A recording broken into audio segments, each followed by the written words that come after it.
നിയമസഭയിൽ നയപ്രഖ്യാപനത്തിന്മേലുള്ള നന്ദി പ്രമേയ ചർച്ച മുന്നോട്ട് പോവുകയാണ്. ഇന്നിപ്പോൾ സഭ ചേരുമ്പോൾ പ്രധാനമായും ഈ പറയുന്ന വിഷയങ്ങൾക്കൊക്കെ അപ്പുറത്തേക്ക് വിവാദങ്ങളുടെ സാധ്യത തേടുകയാണല്ലോ പ്രതിപക്ഷവും. കാരണം വിവാദങ്ങൾ വന്നാൽ അല്ലെങ്കിൽ സഭയിൽ പ്രതിഷേധം ഉയർത്തിയാൽ മാത്രമാണല്ലോ അത് വാർത്തകളായി പുറത്തേക്ക് എത്തുകയുള്ളൂ, മാധ്യമങ്ങൾ അത് പ്രേക്ഷകരിലേക്ക് നൽകുകയുള്ളൂ. അപ്പോൾ ഇന്ന് സഭയിൽ സ്വാഭാവികമായും ഈ ബ്രൂവറി അടക്കമുണ്ടായ വിഷയങ്ങളൊക്കെ ഉന്നയിക്കാനുള്ള സാധ്യതയാണ് ഇപ്പോൾ നമ്മൾ കാണുന്നത്. ഏതായാലും ബ്രൂവറി അടക്കമുള്ള വിഷയങ്ങൾ വന്നാൽ അതിൻ്റെ വസ്തുതകൾ പൊതുസമൂഹത്തെ ബോധ്യപ്പെടുത്താൻ കൃത്യമായ നീക്കങ്ങൾ സർക്കാരിൻ്റെ ഭാഗത്തുനിന്നുണ്ടാകും എന്നതും ഉറപ്പാണ്. ഒപ്പം തന്നെ പല തരത്തിലുണ്ടായ ഇപ്പോൾ നെല്ല് സംഭരണത്തിലെ ചില വിഷയങ്ങളൊക്കെ ഇന്ന് സഭയിൽ ഉയർന്നു വരാനുള്ള സാധ്യത കാണുന്നുണ്ട്. നമുക്ക് നോക്കാം. വിജിൻ തന്നെയാണ് നമ്മളോടൊപ്പം ഈ വാർത്തയുടെ വിവരങ്ങളുമായി ഒരിക്കൽ കൂടി ചേരുന്നത്.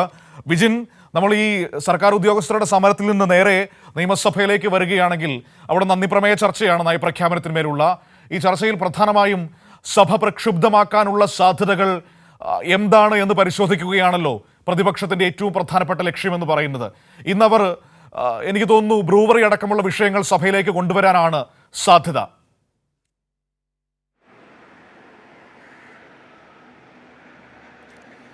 തീർച്ചയായും മനു, എന്തായാലും നന്ദിപ്രമേയത്തിന്മേലുള്ള ചർച്ച ഇന്നലെ പുരോഗമിക്കുകയായിരുന്നു. ഇന്നും അത് തുടരും. എന്തായാലും പല വിവാദ വിഷയങ്ങളിലേക്കും ഒക്കെ കടക്കാൻ തന്നെയായിരിക്കും പ്രതിപക്ഷം ഒപ്പുകൂട്ടുക. ഇന്നും അത്തരത്തിലുള്ള ഒരു നീക്കത്തിന് പ്രതിപക്ഷം തയ്യാറാകും എന്ന് തന്നെയാണ് മനസ്സിലാക്കുന്നത്. ഇന്ന് ഒപ്പം തന്നെ ഈ സർക്കാർ ജീവനക്കാരുടെ സമരവും ഉൾപ്പെടെയുള്ള വിഷയങ്ങൾ നിയമസഭയുടെ ചർച്ചയിൽ വരാനുള്ള സാധ്യതയുണ്ട്. എന്തായാലും ബ്രൂവറി കത്തിക്കുവാൻ തന്നെയാണ് പ്രതിപക്ഷം ഇപ്പോൾ നീക്കം നടത്തുന്നത്. പക്ഷേ മനു സൂചിപ്പിച്ചതുപോലെ ഭരണപക്ഷത്തെ MLA-മാർ അതിൽ കൃത്യമായ കണക്കുകളും കഴിഞ്ഞ കാലങ്ങളിലെ ഈ ബ്രൂവറി അനുവദിച്ചതുമായി ബന്ധപ്പെട്ട കാര്യങ്ങൾ ഉൾപ്പെടെ വ്യക്തമാക്കിക്കൊണ്ടായിരിക്കും അതിൽ മറുപടി നൽകുക. അത് ഇന്ന് PP ചിത്തരഞ്ജൻ MLA തന്നെ ഈ നന്ദിപ്രമേയ ചർച്ചയ്ക്കിടയിൽ അതിനുള്ളൊരു സൂചന നൽകിയിട്ടുണ്ട്. അതാണ് ഇന്നലെ MV ഗോവിന്ദൻ മാസ്റ്ററും വ്യക്തമാക്കിയത്. ഇത് സർക്കാർ നയത്തിൻ്റെ ഭാഗമായി ആണ് ഇത്തരത്തിൽ ഈ ഒയാസിസ് എന്ന കമ്പനിക്ക് ബ്രൂവറി അനുവദിച്ചതുമായി ബന്ധപ്പെട്ട് അതാണ് സർക്കാർ നിലപാടിൻ്റെ ഭാഗമാണ് എന്ന കാര്യം വ്യക്തമാക്കിയിട്ടുണ്ട് ഗോവിന്ദൻ മാസ്റ്റർ. അതിന്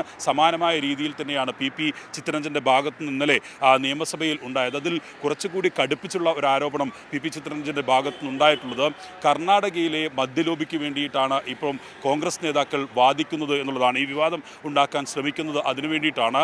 കർണാടകയിലെ മദ്യലോബിയിൽ നിന്നാണ് കോൺഗ്രസിന് വൻ തുക എല്ലാ കാലത്തും ലഭിച്ചുകൊണ്ടിരുന്നത്. സംസ്ഥാനം സ്വന്തമായി അത് ഉൽപ്പാദനം നടത്തുന്നത് അത് കോൺഗ്രസിന് സഹിക്കുന്നില്ല. ഇഷ്ടപ്പെടാതിരിക്കാനുള്ള കാരണം അത്തരത്തിൽ ആണ് എന്ന കാര്യം ഒന്നുകൂടി കടുപ്പിച്ചു.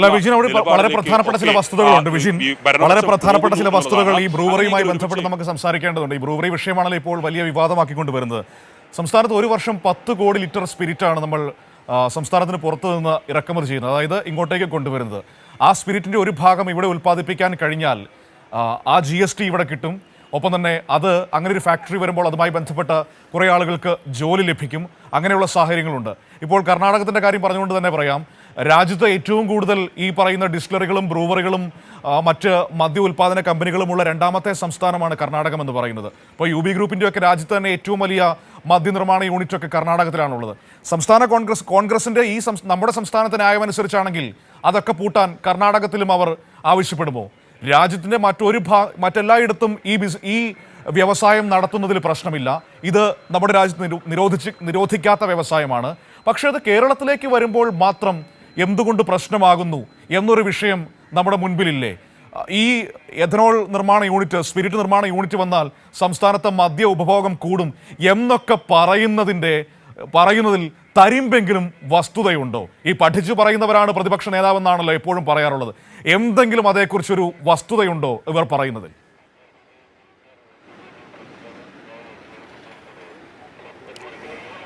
തീർച്ചയായും ഇക്കാര്യത്തിൽ ഒരു വസ്തുതാവിരുദ്ധമായ ഒരു ആരോപണം ഉന്നയിക്കുക, പുതിയ എല്ലാ പദ്ധതികളും കൊണ്ടുവരുമ്പോൾ അതിനെ പൂർണ്ണമായും എതിർക്കുക, അതിന് സർക്കാരിന് എതിരായി വരുത്താനുള്ള ശ്രമം നടത്തുക എന്നുള്ള രീതി കഴിഞ്ഞ കാലഘട്ടത്തിൽ കഴിഞ്ഞ പിണറായി സർക്കാരിൻ്റെ കാലഘട്ടം മുതൽ ആരംഭിച്ചതാണ്. VD സതീശൻ പ്രതിപക്ഷ നേതാവായതിനു ശേഷം അത് കുറച്ചുകൂടി ഒരു നിലയുമില്ലാത്ത നിലയിലേക്ക് കാര്യങ്ങളെ എത്തിക്കുന്ന സ്ഥിതിയാണ്. അത് മാധ്യമങ്ങളുടെ കുറേ ആളുകളുടെ അതിനുള്ള സപ്പോർട്ട് കൂടി ലഭിക്കുന്നതോടുകൂടി അത് വലിയ രീതിയിൽ ഒരു ഒരു തരത്തിലുള്ള അതിർവരമ്പുകളും ഇല്ലാതെ കടന്ന് പോകുന്നൊരു സാഹചര്യം തന്നെയാണുള്ളത്.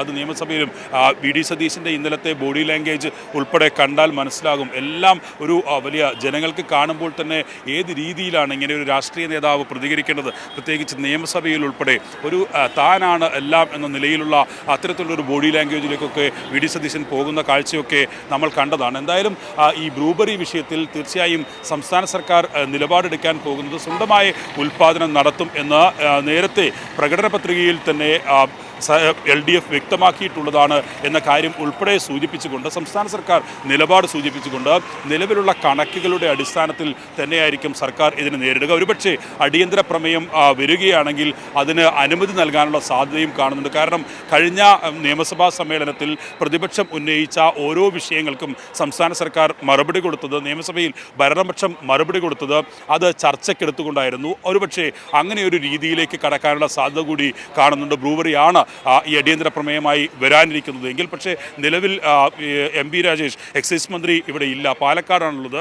അദ്ദേഹം എത്തിയ ശേഷമായിരിക്കും ഒരുപക്ഷെ ഇത്തരത്തിലുള്ള ഒരു അടിയന്തര പ്രമേയത്തിലേക്ക് കടക്കുക എന്നുള്ള വിവരങ്ങളും ഉണ്ട്. പക്ഷേ ഏത് രീതിയിലാണ് പ്രതിപക്ഷം അതിലേക്ക് കടക്കാൻ പോകുന്നതെന്ന് അല്പസമയത്തിനകം അറിയാനും കഴിയും. എന്തായാലും ബ്രൂവറി വിഷയം ഉയർത്തിയാൽ അതിനെ പ്രതിരോധിക്കാൻ കണക്കുകൾ ഒരു കൃത്യമായ നിലയിൽ അവതരിപ്പിച്ചുകൊണ്ട് പ്രതിരോധിക്കാനായിരിക്കും സർക്കാർ കടക്കുക. ഭരണപക്ഷം തീരുമാനിച്ചിരിക്കുന്നത് അത്തരത്തിൽ തന്നെയാണ്. അതിനുള്ള ഒരു സൂചന തന്നെയാണ് ഗോവിന്ദൻ മാസ്റ്ററും ഒപ്പം തന്നെ ഇന്നലെ PP ചിത്രഞ്ജനും ഒക്കെ നടത്തുകയും ചെയ്തത്. ഇന്നലെ തിരുവഞ്ചൂർ രാധാകൃഷ്ണൻ ഇക്കാര്യത്തിൽ സർക്കാരിനെ പരിഹസിച്ചുകൊണ്ടൊക്കെ രംഗത്തെത്തിയിരുന്നു. പക്ഷേ ആ ഘട്ടത്തിൽ മറ്റ് നയപ്രഖ്യാപനത്തിൻ്റെ ഭാഗമായി മറ്റ് ഭരണപക്ഷ MLA മാർ മറുപടി നൽകിയില്ലെങ്കിലും മറുപടി നൽകാൻ കാത്തിരിക്കുകയാണ് എന്ന് തന്നെയാണ് ഭരണപക്ഷ MLA മാരും ഒപ്പം തന്നെ മന്ത്രിമാരും ഒക്കെ വ്യക്തമാക്കുകയും ചെയ്തിട്ടുള്ളത്. എന്തായാലും നിലവിൽ ഈ കർണാടകത്തിൽ നിന്നും മറ്റ് സംസ്ഥാനങ്ങളിൽ നിന്നും ഒക്കെ എത്തുന്ന സ്പിരിറ്റിൻ്റെ അളവ് കുറയ്ക്കാനും ഒപ്പം തന്നെ തനത് വരുമാനം കണ്ടെത്താനും സംസ്ഥാനത്ത് തന്നെ ഉൽപ്പാദനം ഉണ്ടാക്കി അതിൽ നിന്നുള്ള വരുമാനത്തിലേക്ക് കടക്കാനും ഒക്കെ കഴിയും എന്നുള്ളത് തന്നെയാണ് ഏറ്റവും പ്രധാനപ്പെട്ട കാര്യം. അതിനുള്ള ഒരു നടപടിയാണ് സർക്കാർ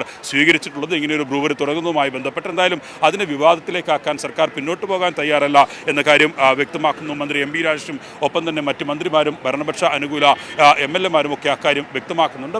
സഭ മറ്റ് വിഷയങ്ങളിലും പ്രക്ഷുബ്ധമാകാനുള്ള സാഹചര്യമുണ്ട്. കാരണം ഒരു ചർച്ചകൾക്കോ ഒന്നും തയ്യാറാകാതെ വലിയ തരത്തിലുള്ള ബഹളമുണ്ടാക്കുക എന്ന രീതി തന്നെയാണ് പ്രതിപക്ഷ നേതാവും ഒപ്പം തന്നെ പ്രതിപക്ഷ അംഗങ്ങളും നടത്തിക്കൊണ്ടിരിക്കുന്നത്. ഇന്നലെ സ്പീക്കറോടൊക്കെ വലിയ രീതിയിൽ തട്ടിക്കയറുകയും സ്പീക്കറോട് വളരെ മോശമായ നിലയിൽ പ്രതിപക്ഷ നേതാവ് സംസാരിച്ചപ്പോൾ അതിനെ എതിർത്ത് മുഖ്യമന്ത്രിക്ക് തന്നെ രംഗത്തിറങ്ങുന്ന സാഹചര്യം ഉണ്ടായിരുന്നു. മുഖ്യമന്ത്രി അതിനെ അപലപിച്ചുകൊണ്ട് രംഗത്തെത്തി നിയമസഭയിൽ തന്നെ. അങ്ങനെ ഒരു തരത്തിലും ഒരു കടമ്പകളെല്ലാം കടന്നുകൊണ്ടുള്ള ഇത്തരം രീതിയാണ് പ്രതിപക്ഷം സ്വീകരിക്കുന്നത്. അതുകൊണ്ട് തന്നെ ഇത്തവണ കിട്ടിയ ഈ ബ്രൂവറി വിഷയത്തിൽ വലിയ തരത്തിലുള്ള പ്രതിഷേധവും പ്രക്ഷോഭവും ഉയർത്താൻ തന്നെയാണ് തീരുമാനം. ഇന്നലെ യൂത്ത് കോൺഗ്രസ് ഈ വിഷയത്തിൽ സെക്രട്ടേറിയറ്റിലേക്ക് മാർച്ചും സംഘടിപ്പിച്ചിരുന്നു. മനു.